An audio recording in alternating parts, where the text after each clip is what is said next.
Hey guys, and welcome to my first video of 2022. It's actually so crazy to me that it's already 2022 because I feel like we're still in 2020. And like I said last video, today's video is going to be an actual informational one. So at the beginning of each year, we have a lot of motivation to either follow through with our resolutions or get stuff done. But as soon as winter break ends, or maybe 1 to 2 weeks into the year, we lose our motivation. This video will help you be productive even when you're not motivated.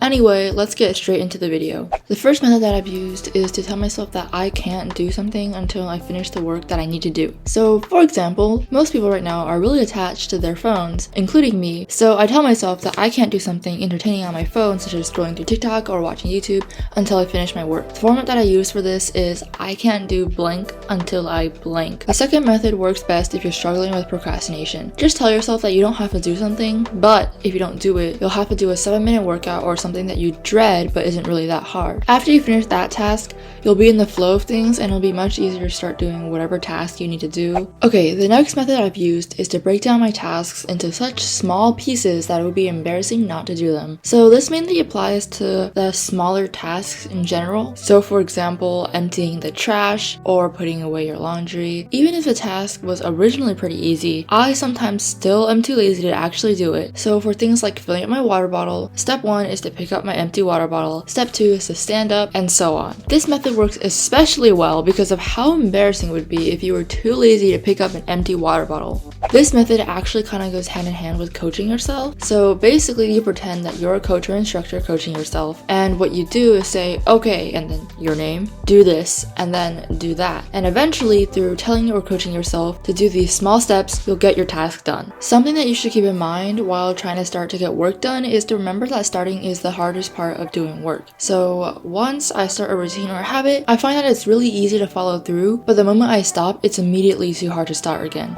The fifth method is to think about how good you'll feel when you're done with all your work, especially if it's a big project that gives you a lot of stress. Recently, I pretty much wrapped up 2 giant projects that have been stressing me out for like 3 months. I didn't really notice how much stress it placed on me until I eventually broke under all the stress from school and these extra projects, and finishing them to the point where I could just submit and feel confident about what I'd done felt so good. I'm sure that you most likely have felt the feeling of accomplishment at least once in your life, so you probably know what I'm talking about. The next method, the 6th method, is to watch others being productive. This could be a study with me, motivational TikToks, or study videos on YouTube. For me, when I watch a lot of study videos, they're not nearly as novel to me and it doesn't give me as much motivation anymore. This is why this method isn't that good. However, when I watched Study Tea again, who I haven't watched in almost a year, I had already forgotten about the video and it gave me a new burst of motivation. If what I'm talking about isn't a problem for you, then this method would work great, but for me, after watching study videos for like 3 to 6 months, all of the information in them wasn't new to me anymore and I wasn't learning anything,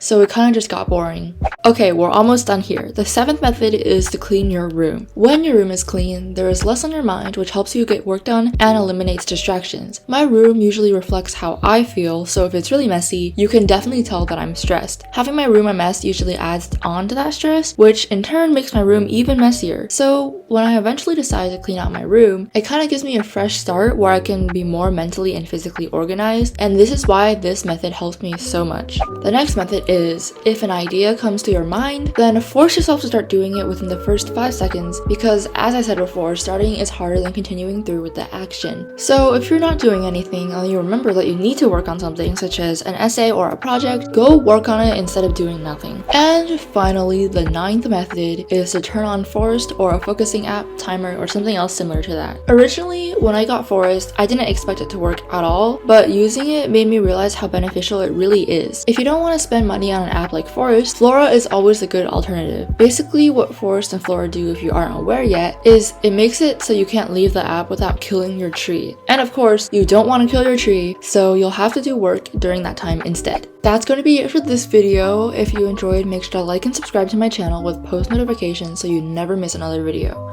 I still can't believe that it's already 2022, and I'll see you guys in my next video. Bye!